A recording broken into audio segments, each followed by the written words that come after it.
All right, 1, 2, 3. Hello, my laggers. And welcome to episode 8. Today with us we have Episode 8? 28.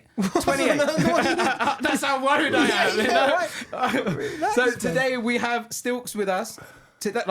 You are known as the toughest doorman in Britain. Yeah? You are the toughest doorman in Britain. I was one of the toughest doormen in Britain, Okay. That's correct. I started my trade when I was 17 at a place called the Music Machine, which you may know as the Camden Palace. Oh, yeah. I started there with Johnny Madden and Basil and Lenny McLean. And Lenny McLean as well. The governor, yeah. The governor, yeah. And I didn't do my book until he died. Really, yeah? Yeah, I was too frightened. Mate, you know about the governor? Do you know about the governor? Yeah, I've heard. Yeah, the governor, man. But no, he was a nice man. But that's where I started at the Music Machine, and I done the job for 32 years, 6 nights a week without a break. What, Yeah. like, without... 6 nights every week without a break for 32 years. Wow, man. Was every night like tiring, or was there always something going Every on? night was fun. Imagine the people you were with were your friends, Yeah. right? And you were going out. And someone once said to me, "Ain't you frightened?" I said, "Why should I be frightened? You should be frightened. These are my mates." That's what I say with him, and they say, shut up. I know we're going straight into it, so I do want to ask you though, because do you remember your first day like on the door and your first experience with some sort of trouble? Yes, I do. And how did you feel in that situation? Well, it was in the Music Machine, and it was fraying out time, and I was walking round with Basil, asking them all to come down because it was 3-tier. Yeah. And you had to get them from the top down to the bottom and out. So asking them to leave, and there was one person that didn't leave. So we went back up, and I said to Basil, he ain't going. He goes, I said, what do I do? I goes, do I hit him now? Leave. He goes, well, you have asked him twice, Stilks. I love how he just went this. You know what this is? That's the Kypri, man. And that was my first experience. And after that, I did have to ask. But yeah. But did he get hit? Yeah, He got a batter. That's what. yeah. Do you know what? That's He got asked twice. Yeah, that's it. Do you But know what? that though? was the toughest store to do in London at that time. Oh, man. I love it. I love I'm sorry to go back to that, yeah. But there's some things that ethnicity brings out of you sometimes. You know, if they had said to an English boy, yeah, hit him, he would have gone bang. He went, come on, It's like they're throwing in hands, but then so like, that's all. And that's worse. That's as worse, well, man. 100%. Yeah. 100%. You'd rather be knocked out with a punch. 100%. My dad said the same thing. He said, It's like- when someone hits you, you feel like, fuck, hit me. When you get slapped, I'm a bitch. You know? So you started when you were 17. That's it. 17. And rewinding a little bit, growing up, what was growing up like before that? Was you always, because I know you done judo? Yes, Is it judo? yeah, right. Yeah, I've done a bit of judo till I was about, well, I was still doing it till I was about 20, but yeah, I was a black belt in judo. And I remember my dad, he used to say, "Sta mada do judo there." Yeah, I said, "Yeah, so he typical. goes, do the brava se dai si." Viene piano, yeah. That's what I've got told as well, many of the times. And judo is the only thing that's fed me, because there wasn't all these cage fighters and boxers when I was young. We were the cage fighters. Yeah. You know, if there was a bit of trouble, I'll get you in a strangle, and before you knew it, you'll be passing out. Yeah. Any role models growing up in like people you looked up to, people that actually did support you in doing what you were doing? No, I'm sorry. I had too much self-esteem. I didn't. You were self-driven in your head more than anything else. No, yeah. So what was it like? School judo. Was you working before 17? I was Southeast champion. I represented Britain. Yeah. Let me tell you a story. Right. Now, I thought I can fight naturally. Yeah. Naturally. Right. I've never boxed, but I can naturally fight.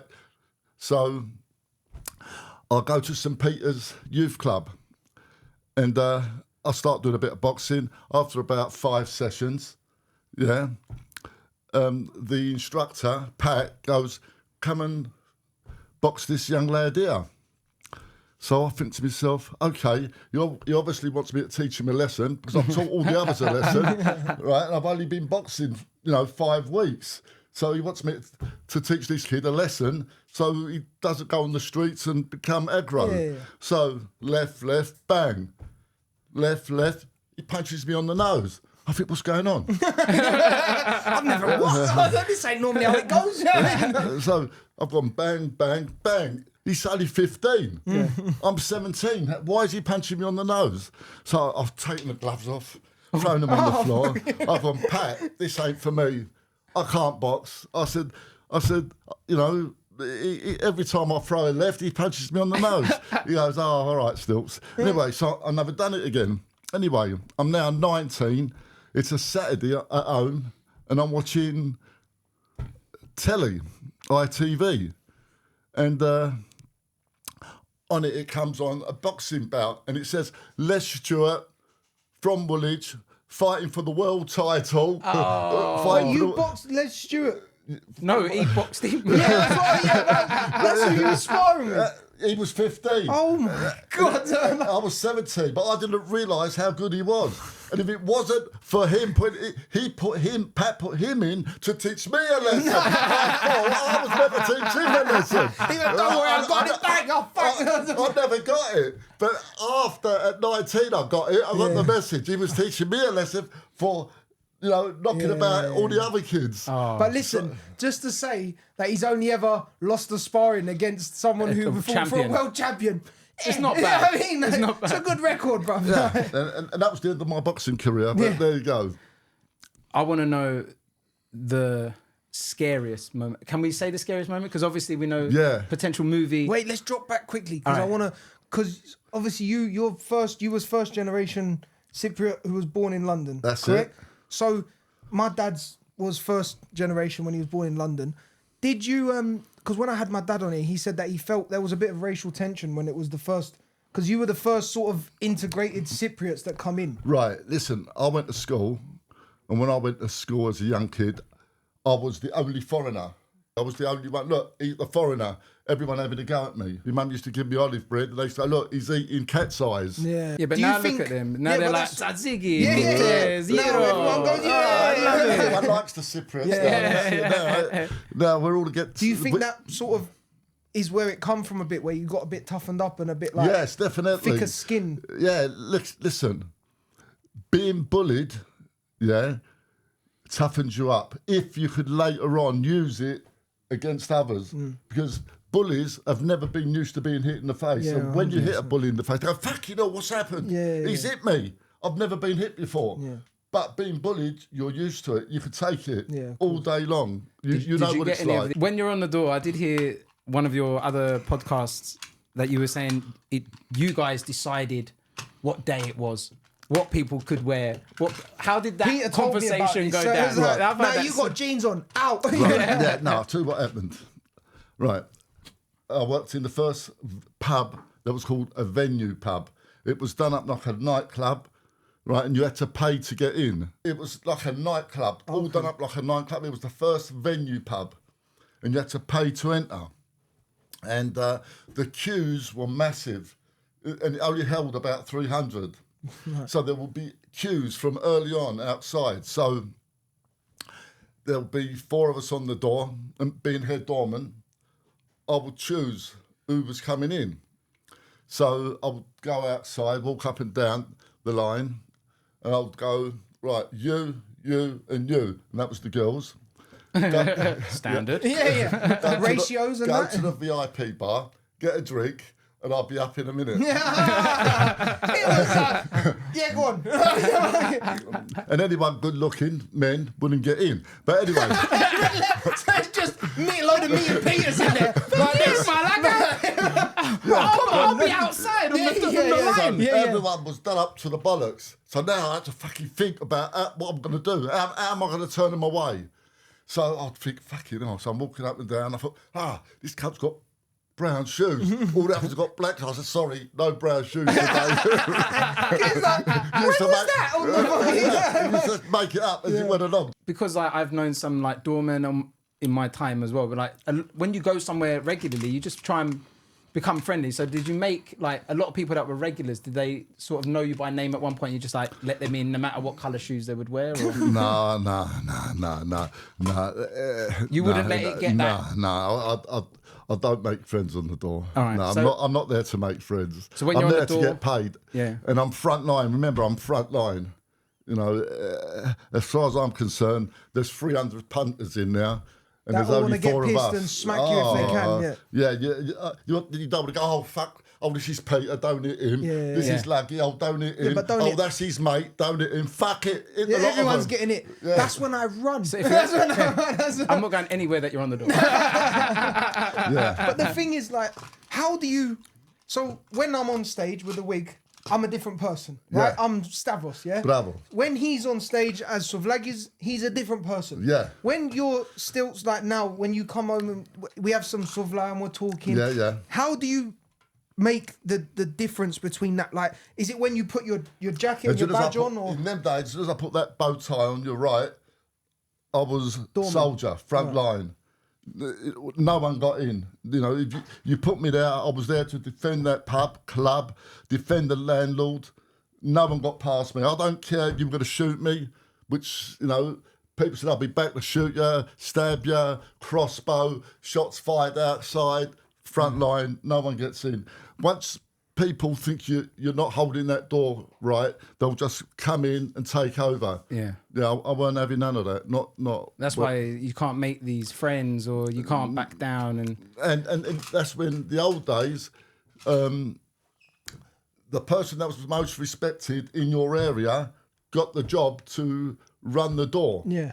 And in them days, you didn't need a badge. You'd hire your mate. So I had a gym. 2 gyms actually. Okay. So I would hire the people Who that come were in the close gym, to me. right? Yeah. Because you know they got your back. They and got you know, my back. That's it. But the thing is, like, And if they don't have your back, they lose their gym membership. yeah, like no more bench press. No, that's their fucking teeth. I was like, that was funny, right? Gym membership. Do you know what? Like, you said you own a gym and that. Like, I've met some a lot of them ex-military boys go into like Doorman and stuff like this. Yeah. I've met a few of the boys. When you think Doorman, you think 6'5" plus, big boy and that. I've met a few boys that have been on the road with us and personal, security and stuff. Little geezers there that when you wouldn't look at them, you would think this geezer ain't nothing. And then when it's go time, all of a sudden they switch mode and they're like, is a doorman like, is it a lot of the look? Like, is it a lot of you have to be a big guy? Right. I'm going to tell you another story. I'm now working in Stars in Greenwich. Right. There were 17 of us, 2,000 people club. Jesus, rave, ease, cocaine. So this is a proper rave, like... Kicking off. Yeah. You know, My proper. type of party. So, yeah. So anyway, it kicks off one day. We all steam in. It's a big crowd from Lewisham fighting a crowd from Thamesmead.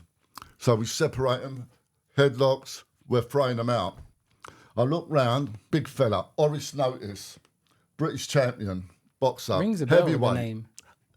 retired, never lost a fight, bad retina. So he decided to do door work. I said, Oris, why didn't you hit him? We needed help. He goes, I was too frightened. I said, frightened of what? He goes, I might kill him. yeah. Not frightened for them. Right, but I might lay someone out, they ain't getting up, basically. yes. Yeah. So I said, Oris, listen, you're no good to us, but we're going to move you on to a different club because you needed people that would knock him out. So would you hurt need him. you need to put him in a club where it's a bit more like Yeah. where you was, a bit higher class, a bit So like. now you asked the question. I've got a little friend called Max. He's about 5'2", little Cypriot I've fella. got 2 friends like that. You got him there? Yeah. I'm taller Now, than that. he backed me up 100% every time. He was there next to me. And that's what I want. Forget Oris Notice, British heavyweight champion.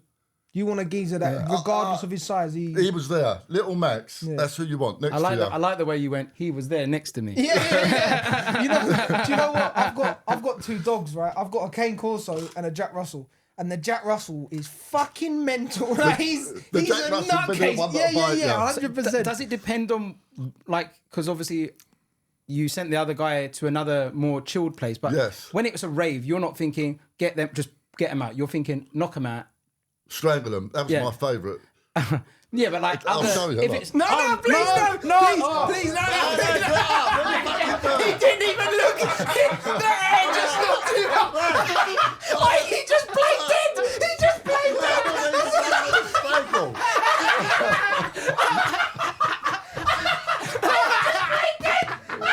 Fuck it up. You just went like this. Fucking hell. Oh, fucking hell. I got it in, He I got just it in. played my fuck. It's all gone left. Oi, bruv. Peter just went fuck. I've never seen possum like that in my life. I wish my partners went out like that. Yeah. Don't touch me. Holy I'll leave you. shit. My question is, and if you can let me finish the whole question, if it's okay. All right. Do you have to get insurance? And if you get insurance and something happens to you on the job, like let's say you get hit in the head with a hammer, and then you go to your insurance to claim that, and they're like, we don't cover hammers, we only cover screwdrivers, or like, is there like Depending on what implement he gets hit with. you didn't get the hammer package, like, but and regarding the screwdriver, was it a Phillips? No, you can't get insurance. Tell us a scary moment, dangerous moment that Don't you've had. want to hear one. Yeah, but guys, there will hopefully for sure be a movie coming out, so we're not going to give don't give us the top one because that's going to make it to the final cut, right? And one question though, regarding the movie, there's going to be like actors in that. Can I play you? Shut up there, you're a fucking midget. You just fucking play me. Wait a minute. You just passed out from the air. What are you fucking talking about? Can I play You ruined the fucking film. Can I play your little mate? Yeah, man. Can I play the little Hey, mate? I done it. Sorry. Oh, All right, scary moment. That's getting cut. No, it's not. No, it's Shut not. up. He's going to be there like, my name's Adoni. What? Right. All right. Reels, yeah. Yes. All right, I've thrown some people out, Millwall supporters. I'll tell the story my way. And we've thrown them out, kicked off again, thrown some more of them out. And it's now throwing out time. We've thrown everyone out. And the landlord said, right, all stay back tonight. We'll have a late one. So I said, all right. So I said, before we have a late one, I'll just go down the road, get a kebab and come up. I'll get one for all the boys. So I've left the club. I'm walking down towards the kebab shop. I hear screaming. I've looked round. And there's a fella from the other side of the road running at me with a pickaxe. Fucking hell. So I think, fuck, what do I do? So I thought, right, if I try and run or try to get away, he's going to swing it and catch me. So what I'll do is I'll run towards him to stop the swing. So I've run towards him, grabbed him, I've got him on the floor. One of the leaders of the Millwall, Terry Glasgow. So I've got him on the floor. Now, the pickaxe handle has fallen. One of the others of his mates have got the pickaxe handle and now he's hitting me on the back with the pickaxe handle. But I've got him, Terry Glasgow, I've got my finger and I've stuck it in his eye. I know it's in his eye because I felt the wetness of the eye socket. So I'm thinking, right, what I'll do, if I pass out, at least I've blinded him. Oh, yeah. Right. With that, I've seen two headlights coming down. I didn't know who was in the car, and I thought, right, when he drives towards me, what I'll do is I'll pick up Terry Glasgow and I'll jump back. So I've picked him up like that, jumped back, bang, he's hit him. He's run him over. He's hit the screen, broke the screen, blood all over the car. Anyway, that was one of the boys I was working with, Dave Kilroy, God bless his soul. He never washed the car over that, he loved it. And yeah, Was he insured? How'd this happen? Don't worry. That night he saved me. It was a good night, yes. Wow. Go on. And where was you working at that point then? You must have been near the Millwall area then. Like. Yes. Yeah. Okay. Yeah. And we hear stories about the Millwall fans all the time. Back in the day, yeah. like...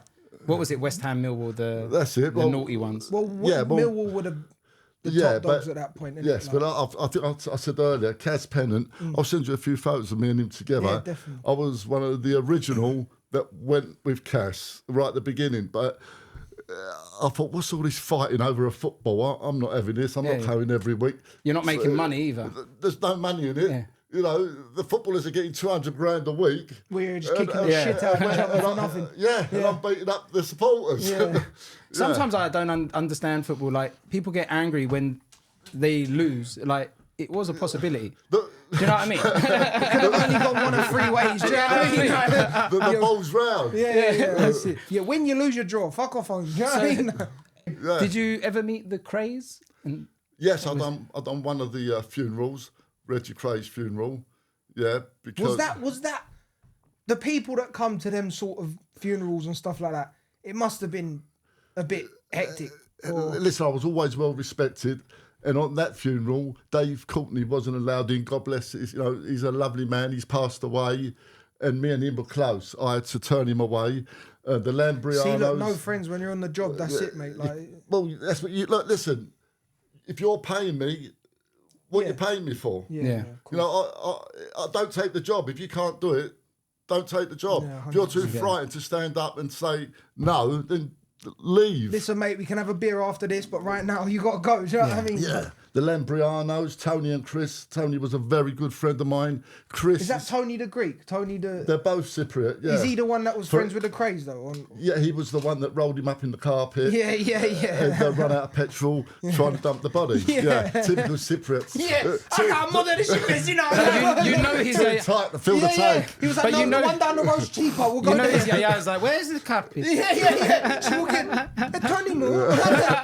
Bring the bit. I don't know if I should be laughing at this. When I was on the door, we didn't have badges. I'd give up door when badges come in. Right, if when it kicked off, I know it's not nice, but if someone was hurt bad, I would swap jackets with you, swap shirts with him. And when they went, he was wearing a blue jacket with a white shirt. No, ain't him. He's wearing a dark, you'd swap. But we'd never, ever hurt anybody that didn't deserve it. Well, as far as I'm concerned, I'm there to protect the crowd and make sure they're all having a good night. I'm there to protect your daughter, your son, and make sure that he's come to this place and he's not going to get glassed and he's going to have a good evening. Yeah. But if anyone tries to ruin that, I'm there to stop that. It goes back to the bullying thing, though, innit? Like, it goes back to them people who are the bullies of the crowd. Like, the people that throw I've got the biggest cock in the room. You know, like that one, you ain't, because I'll show you now. Do you know what I mean? One of them. Oh, I thought you was too... No. I've told you had a really good relationship with your yaya. Yeah. And I want to hear a bit more about that. Right, I've got one story for you. Tell us a story. Everyone has a good story about their yaya. Yeah. About my yaya, right. I'm about 16 now, and I'm having my first trip to Cyprus.